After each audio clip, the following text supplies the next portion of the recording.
नमस्कार दोस्तों, भाद्रपद मास का महीना है और ये महीना विशेष रूप से गणेश जी को समर्पित है। हर साल भादो महीने की चतुर्थी तिथि को लोग अपने घर में गणेश जी की मूर्ति को लाते हैं। 10 दिन तक इनका पूजन होता है और अनंत चतुर्दशी के दिन बड़े ही धूमधाम से इनका विसर्जन होता है। लोग अपनी सामर्थ्य और श्रद्धा के अनुसार इनको स्थापित करते हैं। कोई 1, 3, 5, 7 या 10 दिन के लिए अपने घर पूजन करता है। भारतीय संस्कृति में गणेश जी को बुद्धि, विद्या, विघ्नहर्ता, मंगलकारी, सिद्धिदायक, समृद्धि और शक्ति का प्रतीक मानते हैं। तो आइए दोस्तों, आज ऐसे ही विघ्नहर्ता, मंगलकारी गणेश जी की कथा को जानते हैं। प्राचीन समय में एक गांव में एक सेठ अपने परिवार के साथ रहा करते थे। सेठ जी गणेश जी में बड़ी श्रद्धा रखते थे। उनका मानना था उनके परिवार की खुशहाली का कारण गणेश भगवान ही हैं। वे रोज नदी पर नहाने जाते, घर आते, गणपति की पूजा करते, उन्हें भोग लगाते, तभी कुछ खाते थे।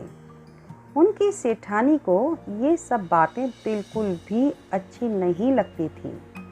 वो बिल्कुल भी धार्मिक नहीं थी। एक दिन उन्होंने सोचा कि देखते हैं कि ये सेठ जी इतनी पूजा पाठ करते हैं गणेश जी की, तो ये गणेश जी क्या करते हैं हमारे लिए। जब सेठ जी नहाने गए तो उसने मूर्ति को उठाकर कपड़े से ढककर जमीन के नीचे दबा दिया और सोचने लगी, अब देखती हूँ कैसे पूजा करते हैं। जब सेठ जी घर आए तो देखा मंदिर में मूर्ति नहीं है। सेठानी से पूछा, मूर्ति कहाँ है? सेठानी ने झूठ बोला, मुझे नहीं मालूम।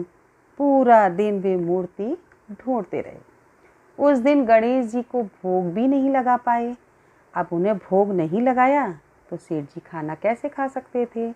उन्होंने भी खाना नहीं खाया और बहुत दुखी होकर गणेश जी से प्रार्थना करने लगे, हे प्रभु, अगर मुझसे अज्ञानतावश कोई गलती हो गई हो तो मुझे माफ़ करें, और आप जब तक मेरे घर वापस नहीं आएंगे मैं तब तक खाना नहीं खाऊंगा। सेठ की भक्ति में श्रद्धा थी। तभी उस रात चमत्कार हुआ। सेठ जी को सपना आया, वो चूहे के साथ खेल रहे होते हैं। चूहे को वे खाने को लड्डू देते हैं। चूहा बगीचे में लड्डू लेकर जाता है और ज़मीन को खोदता है और लड्डू को वहीं डाल देता है। तभी सेठ जी की नींद खुल जाती है। वे बगीचे में जाते हैं और वहीं खोदने लगते हैं जहाँ सपने में चूहा लड्डू डालता है। तभी कपड़े में लिपटे हुए गणेश जी उनको दिख जाते हैं। वे उन्हें मिट्टी खोदकर बाहर निकालते हैं और घर लेकर आते हैं और पूरी बात अपनी सेठानी को बताते हैं कि मुझे रात को ऐसे ऐसे सपना आया और देखो मैंने वो गड्ढा खोदा और वहाँ मुझे गणेश जी मिल गए।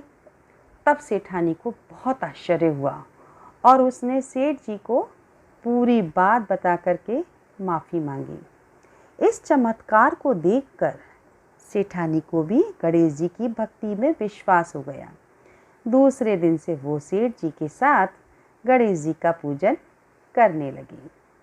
आप सभी को गणेश चतुर्थी की बहुत बहुत शुभकामनाएं। मेरे व्रत संग्रह चैनल को लाइक और शेयर ज़रूर कीजिए। अगर अभी तक सब्सक्राइब नहीं किया है तो प्लीज़ सब्सक्राइब ज़रूर कीजिए। धन्यवाद।